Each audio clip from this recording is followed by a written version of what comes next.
Is the United States really a capitalist country? At first glance, the answer seems obvious. We've all heard of the American dream. America is the great land of the free. Since becoming independent in 1776, the United States has been the world's foremost representative of the free market, so much so that some consider it an integral part of the American identity, with almost as much importance as the flag. But what if I told you that you've been misled about how this country's economy works? What if I told you that the US is far from a model of capitalism? You wouldn't believe me? Then pay attention to the following news headline. Biden's $7.3 trillion budget for 2025 calls for taxing the rich and corporations to pay for Social Security, Medicare. The United States is spending more and more money on social plans, raising more and more taxes, and moving progressively away from free market capitalism. And I know what you're thinking. Obviously, Joe Biden is a leftist. It's only natural that he would move the country away from capitalism. Even so, this is not just a Democrat thing. Uncle Sam's government spending has grown steadily over the past few centuries, from 2.35% of GDP in 1800 to a staggering 36.26% of GDP in 2022. In other words, the government of the most supposedly capitalist country in the world has increased the presence of the state 15-fold. It is now 1,500% larger than it was 200 years ago. However, this was not always the case. The original vision of the founding fathers for the American nation was for a limited, low-tax government, a country that respected the economic rights and liberties of all citizens. In fact, in its earliest version, the Constitution already included in its initial articles limitations on what kind of taxes could be implemented by the political power. For example, the government was prohibited from levying any direct taxes, such as those levied on wages, unless their collection was distributed among the various states and local governments of the Union. But in terms of public debt, it was much the same story. The federal government could not go into debt as it does now. The debt was restricted to specific projects, such as the Panama Canal, for instance, and in order to incur debt, Congress had to support the projects by a majority vote. In short, Uncle Sam was conceived and remained a very limited, constitutionally restricted, and very libertarian state for a very, very long time. The question is, at what point did all that change? How is it possible that, with these constraints, the US government has grown as large as it has? Well, the truth is that the answer has a name and a date of birth: the 16th Amendment of 1913. You see, in the United States, the Constitution, as in many other democracies, is not an untouchable document. It can be amended by a reinforced majority in Congress. And it was precisely in this way that politicians began to change the country's legal framework, culminating in the aforementioned 16th Amendment. This reform to the US Constitution, enacted in 1913, allowed the federal government to tax any type of income. From then on, income tax appeared. Public spending began to grow exponentially, and at the same time, several labor market regulations were introduced, such as the first Social Security and minimum wage laws, a series of measures for which the current US president, Joe Biden, has shown great admiration. Joe Biden is embracing his inner FDR. Having said all this, it would seem that the famous American wild capitalism is more an ancient historical legend than a current reality. But let's not go too fast. After all, most countries in the world also have high taxes and labor regulations, many of them with much harsher taxes and regulations than their American counterparts. So what's the story? Is the United States still the free market bastion we all know it to be? Or has American capitalism come to an end? Well, we're going to get into all of this and much more today on Visualeconomik.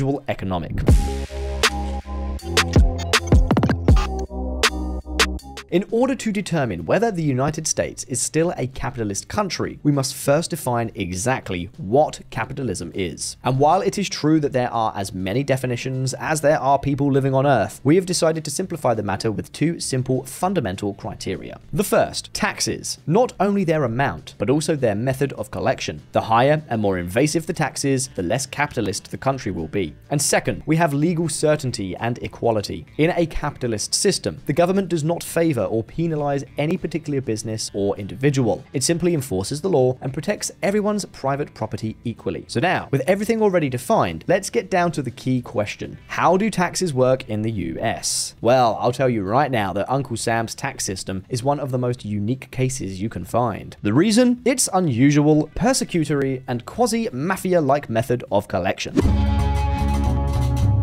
The United States is one of only 2 countries in the world that bases its tax obligations not on the residency of individuals, but on their citizenship. Every person who is a US citizen is obligated to pay Uncle Sam his or her taxes, even if he or she lives or works abroad. This includes taxes on salaries, capital, inheritance, and even donations, in addition to the obligation to declare all their property and assets, such as current accounts in banks in other countries, houses, and shares. And with nearly 3 million senior citizens in other countries, the incentives for the government to pursue tax evasion or non-payment of taxes are very great. In fact, in the face of pressure from the US government, many would rather renounce their citizenship than continue to bear all this tax and bureaucratic burden that most see as unfair or unnecessary.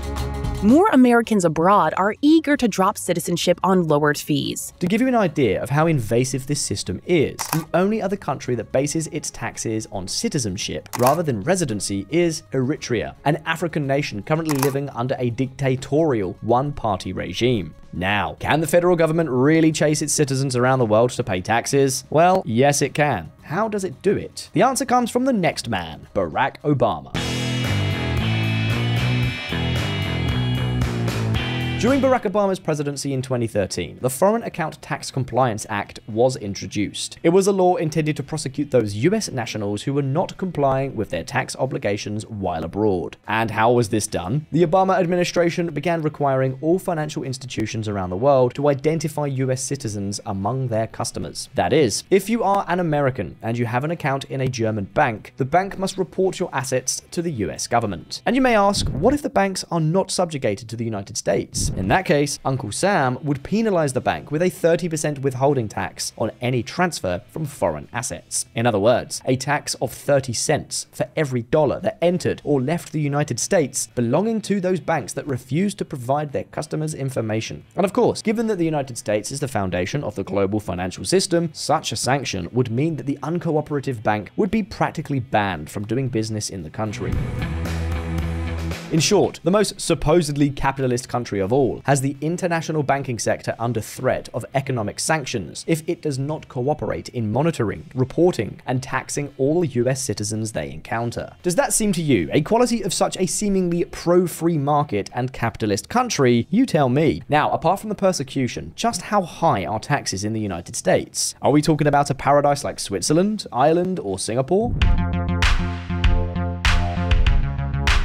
If we were to talk about all the types of taxes that are in the repertoire of US taxation, we would have to make a day-long video. For example, in New York, the goods and services tax, housing tax, and personal income tax is very different from that of California, Florida, or Texas. There are such specific taxes that Manhattan, for instance, has approved a tax on the entry of vehicles. In other words, each state has a considerably different tax model. However, there is a way to group everything together without going into each specific case. How is this possible? Well, by measuring the percentage of taxes of the state as a whole in regards to national income. And Visualeconomik community, here the result is clear. The US has a tax rate close to 30%. While European countries exceed 40%, and some even reach 50%. In this sense, yes, the United States would be much more capitalist than the old Europe. But are we really talking about an example of free market capitalism? If we compare with other countries beyond the old-fashioned European ones, we see that the United States has a much higher tax burden than, for example, Ireland, and in fact, almost doubles the figure of places like Hong Kong or Singapore. Now then, beyond taxes, what about spending? We all know that left-wing countries are very concerned about the redistribution of wealth. And one thing they always repeat to us in the media and in high school is that in the US, if you are poor, you practically die in the street. Is this really the case? Not at all. In this chart, we have placed various countries according to their level of redistribution. We measure how much money the poorest half of society receives after paying taxes and receiving state aid. The higher the bar, the more aid the poor receive. And where do government subsidies have the most effect? Indeed, in the United States, with almost a percentage point advantage over the second most redistributive country in the chart, the United Kingdom. In fact, we see it surpassing countries with extensive social welfare and poverty assistance programs such as Norway, Finland, and Denmark, making the US system one of the most progressive in the world. Finally, and after having seen seen all this, we can conclude that despite offering not very high levels of tax pressure, the United States is far from being a tax haven. And as far as redistribution of wealth is concerned, it is much more generous than other super social democratic countries such as France or Spain. With a collection system as extensive and invasive as the one we have seen, and such enormous levels of redistribution, we can hardly speak of the land of the free that we mentioned at the beginning of the video. But let's not get ahead of ourselves. We still have to talk about the second item on our list: legal certainty and equality. Blind justice or one-eyed justice? If we're talking about capitalism, we have to talk about legal certainty. Companies must all be able to operate under the same rules and be judged fairly according to the law. And in this case, many of you may recall that Congress is trying to restrict access to certain services such as TikTok. You know, if a company annoys the politicians, they will do their best to kill it. This is something that happens in China all the time. However, what differentiates the US from China is that the US courts must and do control politicians. For example, although Congress wants to ban the Chinese social media platform, the courts are making it very difficult for that to happen. Yet, we cannot deny the fact that, in recent years, these assurances have been increasingly challenged, even more so considering that both the Biden and Trump administrations have initiated an industrial war, which, justifiable or not, is favoring some companies over others. For example, TSMC, the Taiwanese microchip producer, is receiving large subsidy packages to set up its factories in the United States. And this has led many to wonder whether traditional US capitalism might be giving way to a somewhat more interventionist system. America is sliding towards Chinese-style capitalism. But let's not kid ourselves. If the United States is on its way to becoming another China, it still has a long way to go. Limitations on political power may not be totally perfect, but this does not mean that they are completely non-existent. And frankly, as far as legal security and equality are concerned, this country on the North American continent suffers from another, far worse problem. We're talking about the influence of money on politics. You see, in the United States, unlike elsewhere, election campaigns do not receive substantial government funding. In most cases, when a politician wishes to campaign, he or she must do so with money raised through private donations. However, in order to prevent the elections from being in the interests of companies or private individuals, the amount of these donations is very limited. But Visualeconomik community, neither lack of government support nor limits on private financing have kept US election campaigns from being one of the most expensive spectacles in the world. U.S. election spending exceeds GDP of numerous countries. In the 2020 presidential elections alone, more than $6.5 billion was spent by all of the candidates, an amount comparable to the entire economy of the European country of Liechtenstein. And don't think that this is something for which only the presidential candidates are to blame. As we can see, the average spent by a member of the US House of Representatives in the last 2022 legislative elections was an incredible $2.79 million. And in the case of senators, the sum grows to an incredible $26.53 million. But wait a minute, how is it that US politicians can spend so much on their election campaigns? Were there not any legal limits set to control this? Well, the truth is that, as the saying goes, he who makes the law makes the loophole. There is a way to circumnavigate the established regulations and make truly million-dollar donations to the election campaigns of any politician you please. We are talking about the infamous lobbies.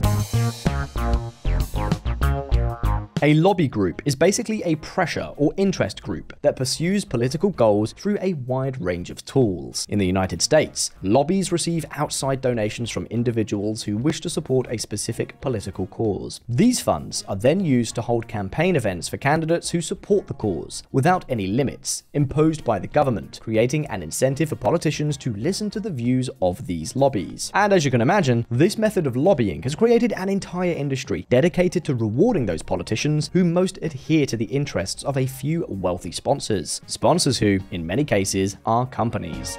Google for the first time outspent every other company to influence Washington in 2017. The game works like this. The company covers your campaign expenses through a lobbyist, and you, the politician, favor the company through your decisions. This would call into question the status of legal equality, supposedly upheld in the United States. According to several studies, for an average US company, an increase of just 1% in the funding of entities such as lobbies would mean a reduction of up to 1.6 percentage points points in the effective tax rate. In other words, the more a company finances politics, the more likely it is that the government will develop preferential deals with that company. Something quite predictable.